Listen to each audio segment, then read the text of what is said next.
Okay, so I guess welcome all of you to this wonderful session of Let Us Talk It webinars. Uh, it is a knowledge sharing platform. We expect and we hope that our this desire to have this platform where everybody can share their knowledge, their passion, so that it helps somebody else. And we are so glad that you joined and you are attempting to make that effort to learn something new. And from our Let Us Talk It team, we expect that you go back with something, learning something new. And today's topic uh, in Let Us Talk It, we have is interpret black box ML models. They say you cannot interpret black box ML models. And here in this session, our speaker will demystify it using LIME or LIME and Streamlit for text classification. And to do this thing and to talk about this and to share the knowledge, we have with us Rushikesh Meherware. He is a lead data scientist by profession and a teacher by passion. And when you know somebody is a teacher, no wonder you know that person delves deep into his subject. He has over 8 years of experience in the industry in machine learning, deep learning, NLP, and CV domain. And apart from that, from the personal point of view, he likes reading, of course, reading books, trekking, and also he is a Raspberry Pi enthusiast. And of course, he's a tech savvy. If I knew that about him before, I would definitely ask him to do a session on that because that is quite interesting. So we have this wonderful guest speaker today. We are extremely happy and honored to have you, Rishikesh. Over to you. Thank you very much, Julian, for the warm introduction and welcome everyone. So I hope you all are excited to learn some of the machine learning, and I'm also going to talk about the black box machine learning. So just as Chulan has mentioned, I work as a lead data scientist, and on top of that, I do a different trainings in the machine learning and yeah, the online training, the classroom trainings, and even the corporate trainings to teach. So teaching is also one of the hobby that I would say, and I like to share the knowledge. Good to see that there are good people who are interested to learn some new things. Before I start, I want to just have some heads up around how many of you know about machine learning? Yeah, just on chats or anywhere, if you can just say yes or something, it'll be great.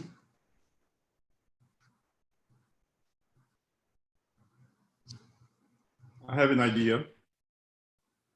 Yeah. Okay. Okay, you have an idea. Good. So that's really good. So as people know about it, it will help me a lot to go through and the things which we have. Cool. So as we know, the machine learning, many people say that is kind of a black box things that they are a bit difficult to look into it and what is happening. It is slightly difficult. If a doctor has to understand that, okay, if you need to use a model to diagnose a patient, if a machine learning model he is going to use, he will be very skeptic to know that, okay, why certain system is working in a way. And if you don't explain those systems in a way, then it becomes difficult because the people will, if they don't understand, they will not be able to use it. That is the thing which works in the world, that if the people know what is the thing, then they can use it. But with ML, sometimes it happens that people are not sure that, okay, should we go with this? Should we not go with this? Because we can't understand some of it. So before we get into the details of this black box part, let me just have a brief introduction to the artificial intelligence, machine learning, what are all those things for some of the people who don't have an good idea about machine learning. I'll just give a brief of it. So first of all, when we talk about the artificial intelligence, so the artificial intelligence is basically a combination of different branches. when we say artificial intelligence, if you try to break these two words, it basically says we want to create an intelligence which is artificially made. So humans, we have a lot of knowledge, a very good way to learn things. We can see things and immediately recognize them. We can talk so many languages. But for us, it is very easy. We get those things in a much easier way, and we don't even try to understand that, okay, how easy are we learning these things? But this knowledge which we have is not just a function of the age which is there. Like if someone is there of 10 years, he will have some knowledge. Of 15 years, he's having some knowledge. But a child, if you just show it a dog one time, he or she can immediately recognize the dog or cat in a next look. But with machines, it is not that simple. And this field of artificial intelligence is trying to deal like how we can give the intelligence of humans to the machines. But for the humans, it has been an evolution over the so many years. Like to the billions of years, we have been evolving. Our brain has been evolving, and there is a lot of knowledge transfer that happens when we are born. So as we are born, there is already a lot of information which is available in our brain, and we go with that. But with machines, it is like from the scratch, we need to tell them for certain activities. So in the umbrella of artificial intelligence, we have problems like vision, the reasoning, decision making, how do we plan things, how do we move with the movement and motions, how do we understand languages, the natural language processing, and the audio perception. So when we try to hear things, how do we interpret those things? For us, it may look very simple, but if we try to teach these things to the machine, it is really complex. It's not that easy to try to train this kind of things to the machine. And there are just various applications which you may already know about the general applications related to the AI, machine learning, deep learning. These are the common words you'll be hearing. So one is a computer vision. With that, it is about recognizing various objects. You try to recognize the faces of the people, you recognize certain things in the manufacturing industry. So it's like very common that you see the face recognition is a very common application. But yeah, there is a lot of computer vision related applications which are there, which are some part machine learning and some part some normal programming. Systems playing different types of games. If you have heard of AlphaGo, and there is a Deep Blue, and yeah, even like the Dota automation. Has anyone heard of AlphaGo? Anyone knows about AlphaGo? No, Rishikesh. Okay, so AlphaGo is one of the systems. A Go is the one of a game which is very similar to chess, but it has a lot of more permutations and combinations than the chess. People thought that the Go will take almost some 10 years for getting automated. But there's a company uh, called as OpenAI, not the OpenAI. I forgot the name of the company, but that company was able to create a deep learning based application in just 1 year to learn all the various types of pattern in the game, and they were able to defeat the top players in the Go game. So that system was called as the AlphaGo. But with the machine learning and deep learning, they were able to create systems which were able to defeat the top player in that game. And that was like a very interesting phase in the life cycle of machine learning we had. Everyone must know about the driverless cars. There are a lot of different systems which are there. So there are different sensors, there are a lot of cameras, and so all these things are interacting with each other to gather a lot of data. Once we gather all this data, then this data goes through machine learning applications and machine learning systems where those are processed to come up with the decisions. So as we collect this data, the decisions are made as how do we take turns, how do we stop. So all that happens in the backend. The personal assistant systems like the Echo, the Google Assistants, Alexa, all those things are also having a different systems which can process the audio based information, convert it into text, convert it to the natural language processing, compare it with the backend systems, and come up with the recommendations and the answers. In a similar way, speech recognition systems have improved a lot over the past few years. Like you can just convert any kind of language. You don't have to worry. Like if you just try to type in certain language, you will get a very good conversion for those. Industry application is one of the very highly used ones where in the different type of industries, there are like finance industry, the banking industry, even the automobile industry, automation industry. So all these different industries are right now using AI as a backbone to come up with solving different type of problems which were not solvable with the very traditional rule-based systems. One of the major confusion that happens with many people is, yeah, as we try to hear a lot of words around the artificial intelligence, machine learning, deep learning, but how are they different? Is there any comparison, or is there any, like, how they compare with each other? So first of all, the AI, artificial intelligence, is a bigger block. Like everything is encompassing within the AI part. AI basically is a set of theories which says how do we provide an artificial intelligence. Inside that, we have a machine learning. So machine learning is purely about learning patterns from the data. So once we try to provide the data, the different type of algorithms which are there, they try to see the pattern within this data. So if there's a history inside that data, it tries to see through that history and come up with some kind of pattern. So that's the pattern learning. And there are various algorithms available, so which we use to come up, like, understand those patterns. Inside that, there is a one more variation, which is the deep learning. So deep learning is a very new thing, not very new, I would say. It's like started from 2012, but got a very good market from last 4 to 5 years. Like there is a good amount of research that is happening in the deep learning area. So deep learning is purely about, it's based on the concept of how our brain works. Our brain is nothing but a lot of connected neurons. So there are billions of neurons inside our brain, and each of neuron can be connected to millions of neurons. So it's like a big and complex system, which is like a lot interconnected, and even there is no technology right now to measure at the individual neuron level. So neurons are like that small.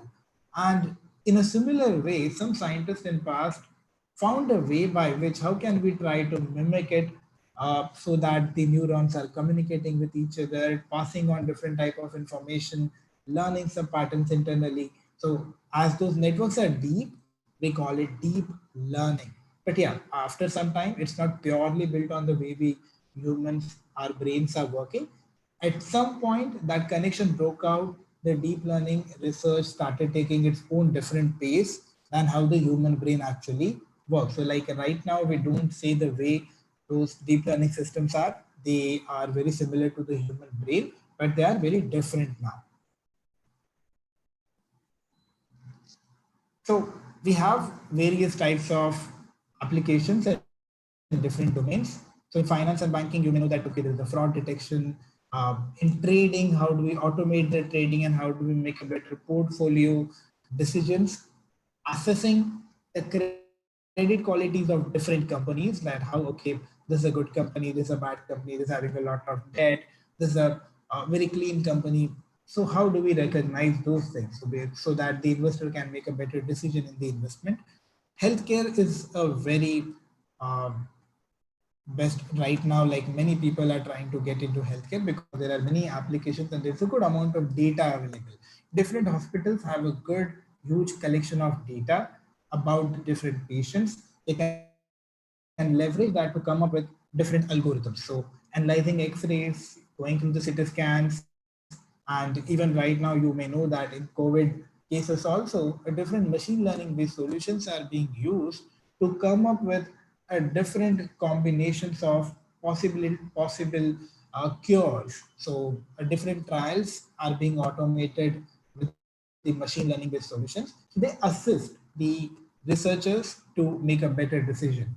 So one of the examples that I have is like a few years back, attended a webinar. Inside that, what I got to know is if a human doctor have to process the X-rays, he will have like around a 95% of accuracy. Like 5% of the time they can make a mistake. We as a humans can do the mistakes.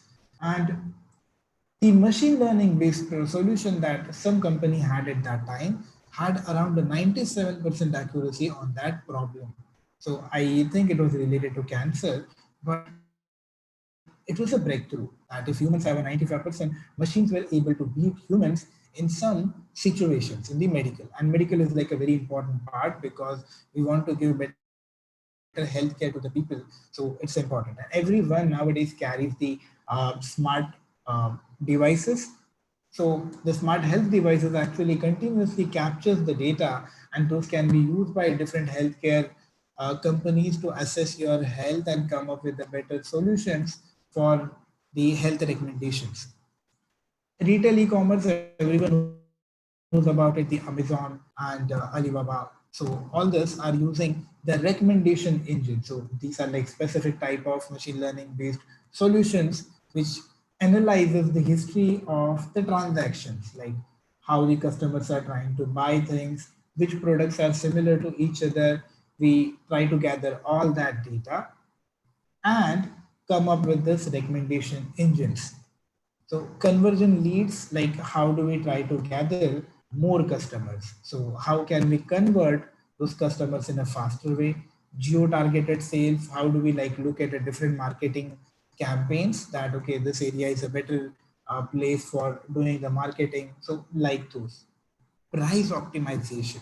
You may have heard of the Uber pricing. So these companies and even the airlines, like if you try to keep on looking at one side over the time, you will see that the same price keeps on going up, and like they use this kind of algorithms to try to optimize the price. So in case of Uber, like what you will see is they will try to gather all the information about the traffic at that time, what is the demand at that time, and what is the length of, like it will try to gather the whole information from the starting point to the ending point, and then it will give a better price optimization.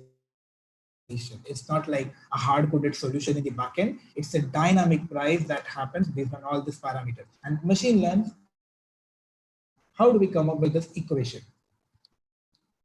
Yeah, energy and utilities to come up with a better forecast for the energy, detect like when certain anomalies are supposed to happen in the power in certain companies. If they suddenly see some fluctuations, based on those fluctuations, how can we better detect the vulnerabilities in the system? Self-healing grids, like they try to self-heal based on the available data.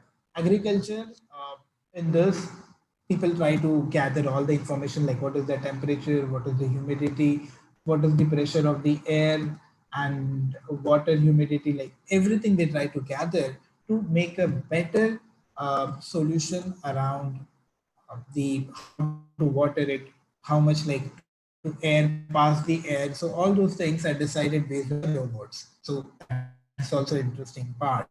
Any questions or any other ideas or any other better applications which you saw and you would like to share?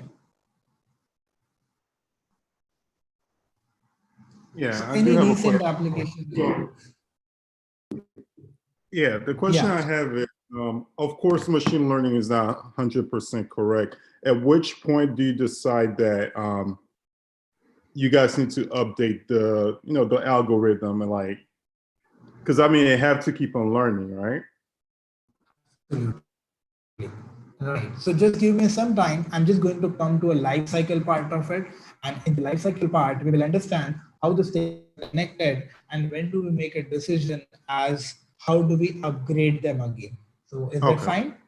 Yes, that's fine. Okay, cool. Yeah. Any other questions?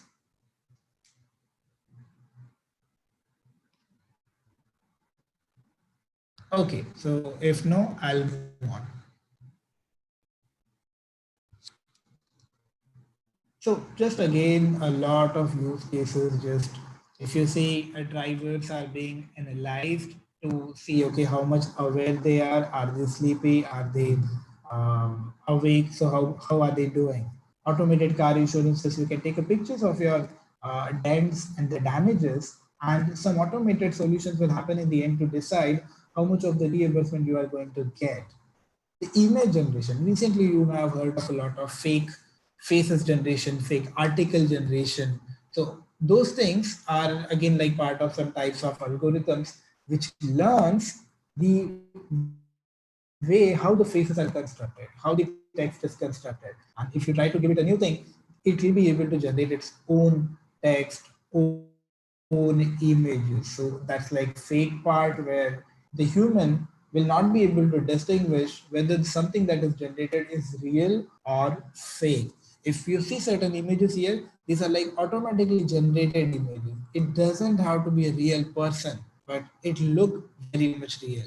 Language translation, the AI driving, and even the cloud-based solution. These are just something repeating thing. Now, as it's just we understand what is at the higher level, the things around the AI. But now when we come to what is machine learning? Now, as I said, inside AI, machine learning is one of the components, and machine learning is base for many of the things. Now, when we talk about machine learning, I will try to go through two types of definitions. So one is like a pure, what it says is, machine learning is type of an artificial intelligence that provide computers with the ability to learn without being explicitly programmed. So now when we say without being explicitly programmed, it doesn't mean you don't have to do any kind of programming. You still have to do some type of programming, but in the traditional system, if you have to say that, okay, if the customer have to be given a loan or not, in that case, there will be set of rules. So rules will be like, okay, he has certain kind of a score, that score should be greater than this. His salary should be greater than this. His maybe some location based parameters. So you will have a set of rules which will define for which customers the loan should be given and for which customers the loan should not be given.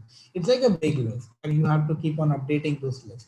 But with machine learning, you don't have to provide those rules. What happens is we try to look at some historic data where this kind of decision already made. So we already have some data about people who were given loan and people who were not given loan.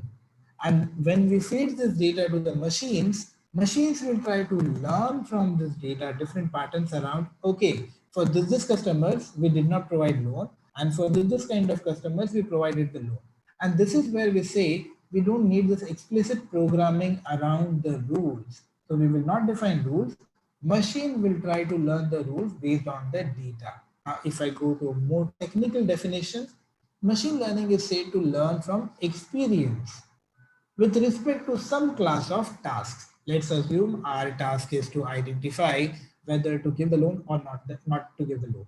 And the performance measure P. So if you are defining a task, you also want to define a performance that, okay, I want an accuracy of the system to be 90%, 95%. Please don't say 100% because yeah, it's not possible to have 100%. It is very difficult to get 100% in real life because even we as a humans are not very perfect in things, and the real world data is not very straightforward. So there's always like some part we leave it that, okay, I'm okay with some 90% or 80% kind of performance. If learners performance if learner performance a task in a class as measured by P improves with experience. So we keep on updating the system as till it reaches the performance of P. So it's like we have this task, and to learn this task, we keep on improving based on the experiences. Experience is nothing but the history of information. We have certain history, and that becomes the experience. Even as the humans, we have all this history of learning, learnings, and that we call as a experience. Okay, so I was talking about this part. So this part is about the life cycle of the whole machine learning. It always starts with the first part of business understanding and the data understanding. Now you will hear a lot of terms that okay, there is a data science, there is this machine learning, there is a deep learning, like all of these things are like having a lot of overlap with each other. And when we talk about data science, the data science is nothing but everything related to data. It is like including all the things around the data, some simple statistical analysis being a simple complex machine learning analysis. So when we talk about data science, it's all about data. So it always starts first with the business understanding. So we want to know what is the problem. So we just see that okay, this is what we want to achieve. And to understand the business, it is also important to understand the data, because there's a lot of information that you can get about the business from getting into the data. Once we have this data, a very important part of the time goes into the data preparation, because the machine learning algorithms expects a proper clean data. It's like we have to do some transformations to the data. So in the preparation, we try to remove a lot of unwanted data. It's possible we may have a lot of unwanted information. For example, if you are trying to access the data from the database, there could be a lot of primary keys or unique numbers. Those unique numbers are not useful to our data. And if you're talking about the loan prediction in example, and you have certain information about that person, that okay, how many grandparents he has. If something like that is available, like those information is not useful at all. So you try to look into the data and understand, is there any missing information? Is there any thing that doesn't look good?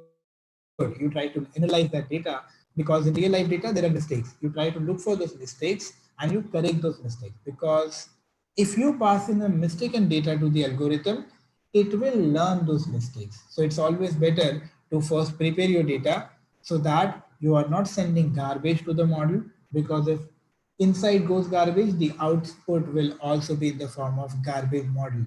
So it's very important to have a proper clean data, and that data should make sense.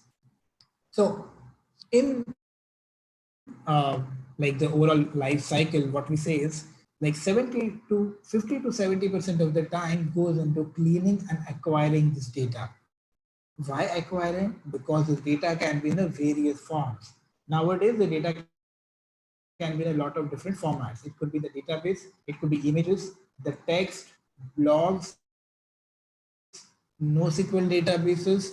So the information can be spread out in various different forms, and you have to collect all of them and bring it to a single form.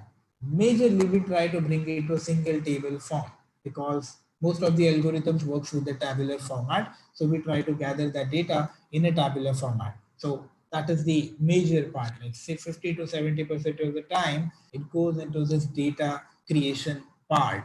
Finally, if you have a good data, once you have a good data, you go to the modeling phase. So modeling is where you try to learn the patterns from the data. In modeling, we have various types again. There is a supervised learning, there is unsupervised learning, there is semi-supervised learning, reinforcement learning. All of these are various types of learning. And majorly, we work around the supervised learning, where we have a proper historic data and we know what to do. So that is the supervised. And here again in the model, we try to run different types of models. So like there is a linear regression, logistic regression, decision trees, random forest, neural networks, k-nearest neighbors. There are just various types of models which we try to run to find out a good model that represents our data, the one that learns the data well and has a good learning that we can apply to the real world. So evaluation is the phase where we try to evaluate it with some new data.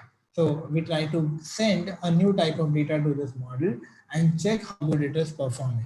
In the case of let's say cancer detection, what can happen is in the modeling phase, we are learning what type of customers will have the cancer and what type of customers will not have the cancer.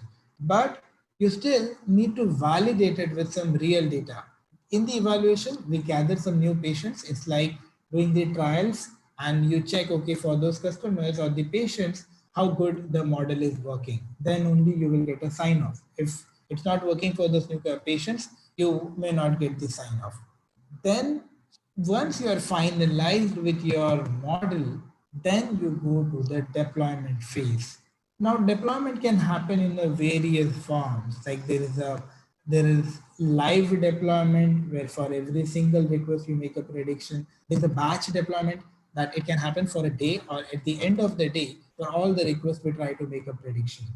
And yeah, once we are in the deployment, now comes the part to decide how do we update this model. Now, as in the real world, the behaviors keeps on changing. The patterns in the real world keeps on changing. And you also want to incorporate those new patterns inside your model. Now, there are two ways to identify whether the model which is there in the production is it still valid or it has started as its accuracy is reducing. So these two ways are, one is some systems give you a live outcome. To give you an example, it's a stock market. So in stock market, if I say that tomorrow the stock price is going to increase, tomorrow I will get to know that whether the stock price was actually gone up or. So like this, if I'm making some 100 predictions today, tomorrow I will know what is my accuracy. So those systems can be continuously monitored to find that, okay, whatever the accuracy we know, is it still the same in the production or not? So if it is degrading, then you will try to incorporate that data again. You will go back at this stage, you try to gather more data where it is failing, you add those data, you run the model again, find out the best possible model, get to the evaluation and redeploy it. The second one is where you do not have a live feed. For example, it's in the cases of like the medical, you may not get a live feed, like you may not get the immediate feeds outcome out of it. That if you make a prediction, you immediately get to know that, okay, this patients were actually had the disease or not. It may take a time to understand those parts. So there, what happens is you try to use a sample set. You will have some sample data, and that sample data you will run through the model to validate how good it's performing. Like you may run it quarterly, you may run it monthly, or even weekly. You use that sample set to keep on validating in the production that whether the model is still performing good or not.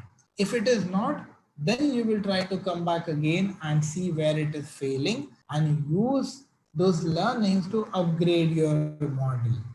Okay, it's like a lot of things, but guys, if you have any questions, please let me know.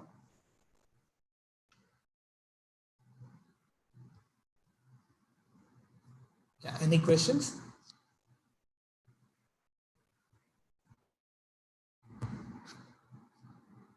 Okay, so if no, then I will try to move on.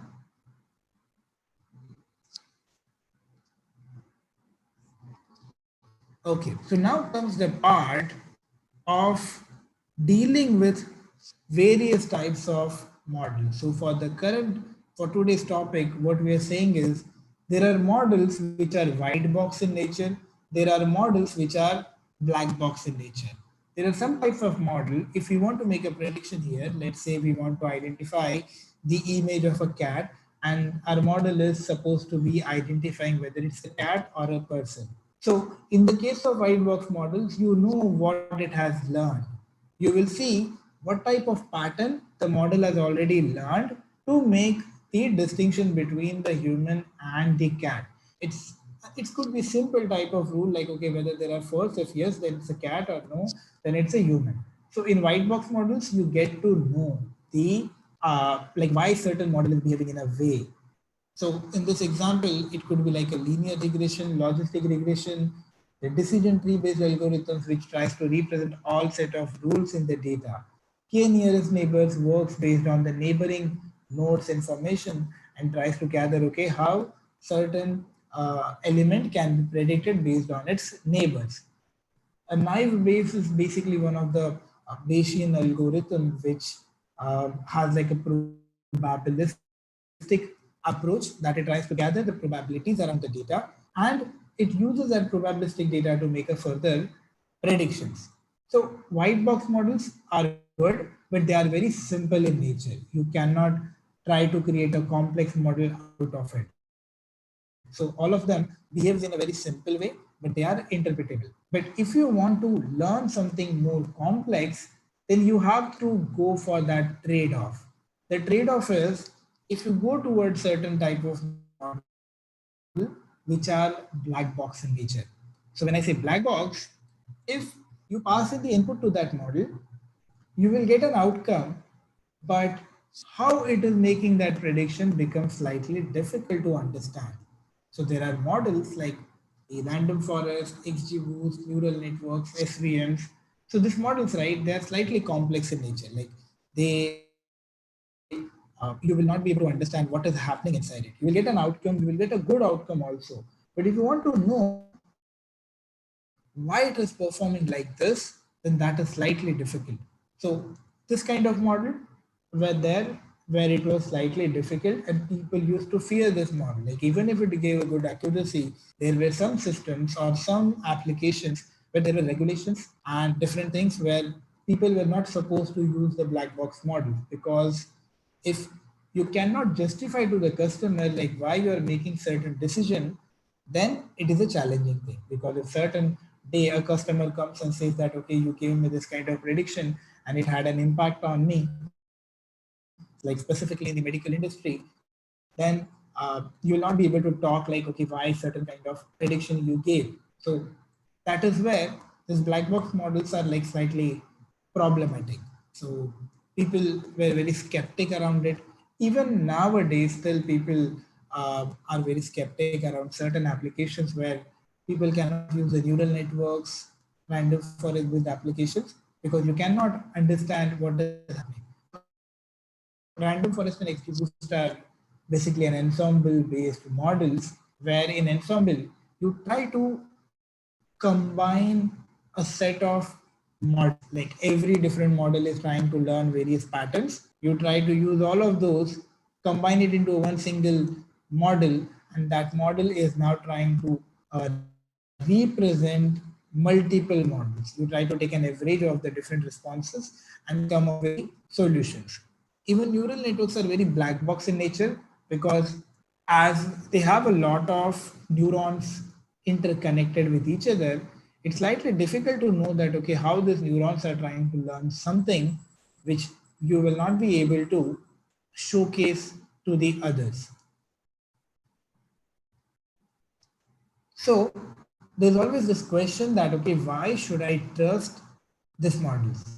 Like why should I trust you when you're saying that okay, your model is working good? We always get a question that okay, why should I trust you? Because I don't know what your model is doing. Even if like it is saying that you are 90%, it could be just a random sample, that it just randomly worked on the data that you had.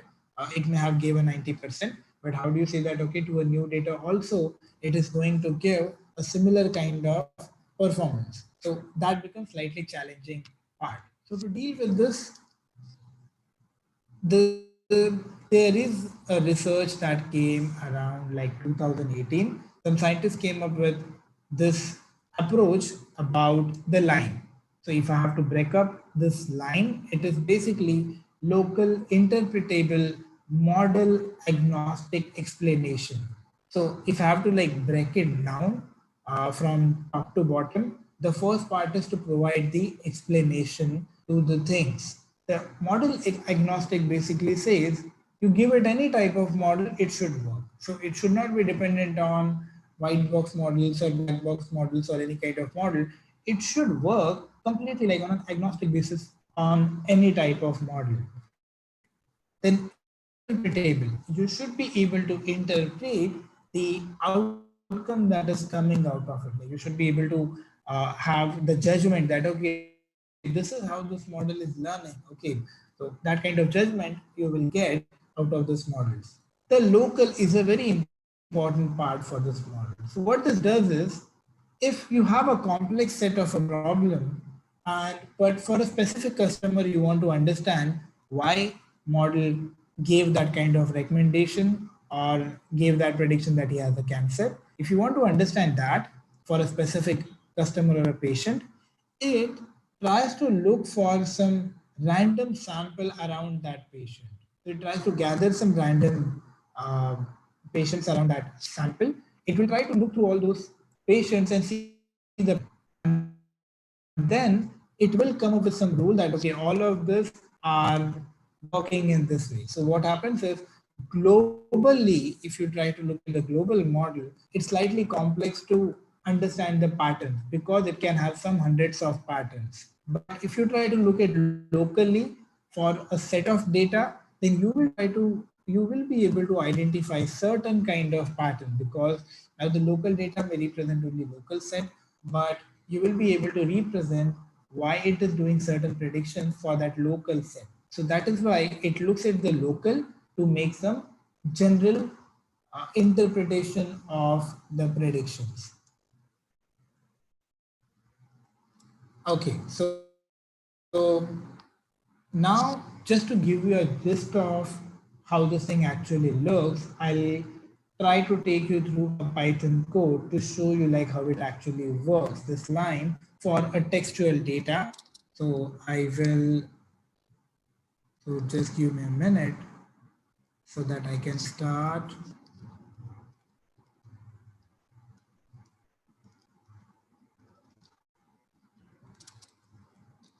Okay, so before to that, just let me show you how it works. So there are like three types of data that we normally have. There is a tabular data, there is an image-based data, and there is a textual data. Like majorly when we talk about data, these are the three types of data. There's either a tabular, or it's the image, or it's the textual. So in terms of tabular, if just this is an example where they have a data and from a different type of input, like you see that okay, the odor is foul, the real size is broad, like you try to get a different possible features out of the different entries, and the model tells you that either it's a poisonous or it's an edible thing. But when it says poisonous, it tries to find that why it is making that prediction related to the poisonous. It says that okay, because of the odor is foul, it has giving a more importance to this part. So model says that okay, this is a very important part. The odor can play a very important role when you are trying to make a prediction for whether it's edible or poisonous, and like other information. But you get to know why certain prediction is being made. So it's like completely model agnostic. We are not bringing any kind of model here, but it's just giving, if you pass in any kind of model, it will learn what this model is giving importance to. Textual data. Now in the textual, we will see this example, but it tries to highlight the words and see those as important. It tries to check, okay, this word, this word, this word can be the reason because of which we are making certain prediction. If in this example, like he says on the given text, it was supposed to identify whether the given text is like atheism or the Christian. It just has like this some random text here, but it tries to go through it and see that okay, because of this words, it is related to more related to the atheism than the Christian. So based on this, it tries to come up with the solutions, and you will be able to understand when certain prediction happens. It will help us to know that okay, this model is giving more priority to this kind of data. The other data, it may give a different kind of priority. So we just get to know this outcomes. In the case of video or even an image-based data, out of that, it will recognize that, okay, what kind of object it is, what pixels. Now, the images are basically the pixels, and videos are nothing but multiple images, the frames of images. And here it tries to see that, okay, if I have to make a prediction for the cat, it will see that, okay, because of this pixels, I will say this is a cat. So it will look at the pixel level. And if I say, okay, what is the pixel level, the dog level, then it will try to look at this pixel. So this is the outcome from the Lime library, which is there in the Python to provide this results. Okay, so now I'll just take you through to see how this thing actually works. So let me share the code part.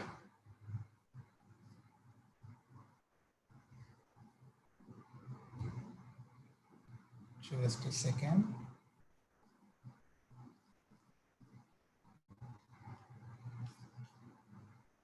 Guys, are you able to see my screen with the code? Yes. Okay, great. So I'll just show you like some of the things that happens in the machine learning, like how do we, I'll not go much through it, but I'll just give a brief gist of it. So in Python, like the major library, the major programming language that we use is Python for machine learning based applications. So these are just certain libraries that we try to import into the code. So one of them is Lime. Scikit-learn is a library for the machine learning based features. NumPy is for processing the data, and yeah, again, like furthermore from the scikit-learn. This is one of the data related to the news groups. Like there are different types of news elements, and this data is available here. And we are just trying to gather some two types of news from this, the atheism related and the Christianism related. So it will only gather this kind of two data right now. So there is a concept of train and test. It's like, if you think of it, as we are trying to train these machines to learn something. So if you imagine a teacher trying to train the students in a classroom, we try to train the students to learn something. But then again, exams happens to understand how good they have already learned. It's possible that you may give the questions in a twisted manner so that they are not like by hearting those questions, but they are trying to learn the concepts well. So you may try to give a different, the questions like twisted form in the test, so you understand like how they have learned the things. Similar way, we try to train the models on the training data set. We try to divide the data into train and test. So on the training, the model learns. And on the testing, we try to validate this model that how good it has learned. Because testing, the data could be slightly different, but there could be still patterns similar to the train. So in the testing, we just learn how good the model is performing. So we load this. Okay, so there is this TF-IDF. So TF-IDF converts the text to a tabular form. Just to give an example, what happens is for every single row, it will find out the count of words. We call it like a count vectorizer, but TF-IDF is basically some, it just tries to normalize the counts so that they're not in the numbers, but some ratios. So count is basically, we just try to see what count every word is coming. So it just gathers the count, and based on those counts, we try to make a prediction. So this is to transform it. So to give you an example, like what happens is, in this case, it just says that in the training, we have 1079 records. And in the column level, we have 23,000 unique words. So these are basically unique words in the form of columns. And then for each of those columns, for each of those row, we try to say what is the count. It's like a matrix. And inside that matrix, we store all this information. So random forest is one of the algorithms inside the machine learning that we load from the scikit-learn. And as I said earlier, this is like ensemble model. So that is the reason we have the scikit-learn ensemble random forest. Machine learning with Python is very simple. What you see here is a line which says random forest.fit. You pass in the data. So you pass in the text and you also pass in the target. So target is nothing but it says that, okay, whether it's an atheism or the Christian based text. So you specify that and you leave the model to learn the patterns. Inside this, the model will try to see the data and come up with the patterns. So this is where it slightly learns the data. Okay, so now it has completed learning this data. So we do predict. So predict is where we use the existing learning. So whatever it has learned, now this step is basically where it learns the patterns. And we can check how it is working on a new set of data. So whenever a new data is given, like this is a testing data, which is a completely different data, which we have not used in the training, so we can check the performance on this data. So we do rf.predict. So this will come up with the predictions here. And then this is the F1 score. So rather than F1, I would say let's assume it as an accuracy. So accuracy says how many of the total cases the model is rightly able to predict. So in our testing data, we have close to 717 cases. And out of that, the model is able to recognize in the right way 92% of the data. So just to show like how much of it is, so I'll just say 92. Sorry, it is 0.92. So 659 cases, the model has learned to predict accurately. So right now it may look very simple, but in reality, like we do a lot of cleaning related to this text. This data is already clean, but we do a lot of processing. We remove a lot of unwanted words and we keep only the relevant data. So it takes a lot of time. That part we are right now ignoring here. And once we do the prediction, this is where the line comes in. Now to evaluate the results, we use the lime object. So it's just a lime explainer, and let me just pick up. This is the ID index to just say, okay, what text we are looking at. So for that, let's have a look at. So I'll look at the text, we will see it.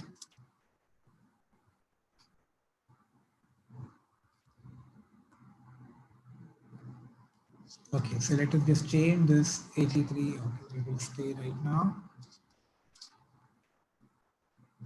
So this is the part. Let me just directly come here. So this is the part where the line shows which word it sees as important. So let me change something different.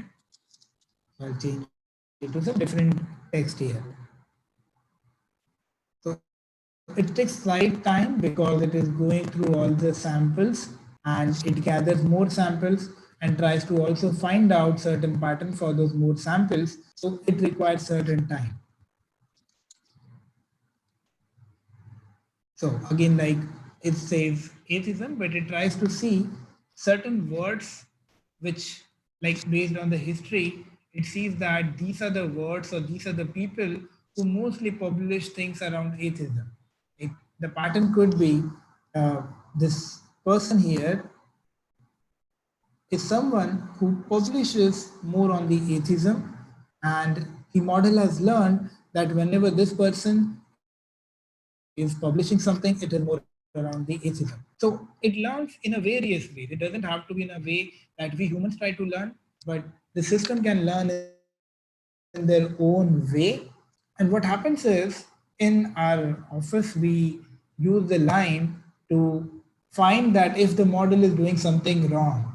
If it is using wrong words to make a prediction, then we see that, okay, something wrong has happened. So it should not do that. We try to debug it and make again some improvements at the data level or at the model level, wherever we see that the model is not recognizing the right things. This is how it helps us to debug the thing that, okay, is this right thing? Is it wrong thing? Is the model learning the way the humans try to look at this or not? So in this way, we try to gather different information in the line, and this like there's only the textual part, but as you see, like it helps in the image based data, in the tabular data. So all of those can help in identifying and debugging this models. So I'll come back to the PPT now. Okay, that was the demo done. And that's it for the session. I know like there is a lot of different things which are there, which we have gone through, but yeah, I am open for the questions if you have